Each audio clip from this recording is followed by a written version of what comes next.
गौ दान का जब संकल्प छोड़ा जाता है किसी गौशाला में या किसी ब्राह्मण के यहां, तो बहुत चतुरता की जरूरत पड़ती है। गौशाला में या ब्राह्मण के घर में जब गाय का दान देते हैं उस समय बहुत चतुरता चाहिए गौदान करते समय।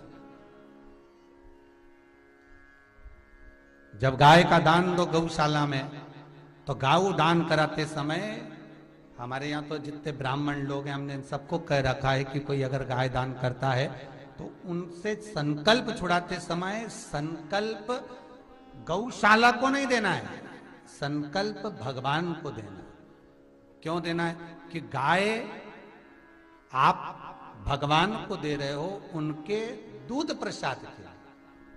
उससे क्या होगा कि दूसरी बार जजमान यहाँ आए अपने परिवार समेत, तो यहाँ आए तो कम से कम अगर गौशाला में आए हैं तो चाय प्रसाद ले लिया, दूध प्रसाद ले लिया, तो हो सकता है इनकी गाय का दूध निकला हो और वो दूध में मिला हो, और मिला हुआ दूध का चाय अगर पिएंगे तो दोष ना लगे, इसलिए भगवान को समर्पित। इसलिए जब हमारे ब्राह्मण मंत्र बोलते हैं संकल्प का, तो आखिरी में कह देते हैं कृष्ण भगवान को समर्पित।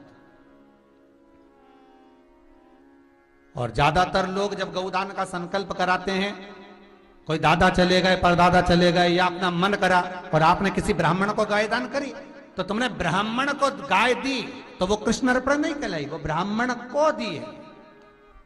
अब क्या होगा, जिस ब्राह्मण को दी है तुम भूल से भी उसके घर की चाय मत पी लेना रे दादा। यहाँ चरित्र कह रहा है दान में दी गई वही गाय ब्राह्मण के यहां से छूटकर राजा के महल में चली गई, और राजा के महल में गया, जब दूध निकला तो उसकी जो खीर तैयार हुई वो खीर राजा ने खा ली। राजा को कबूतर की योनि में जाना पड़ा कि दान करी हुई गाय का दूध का भोग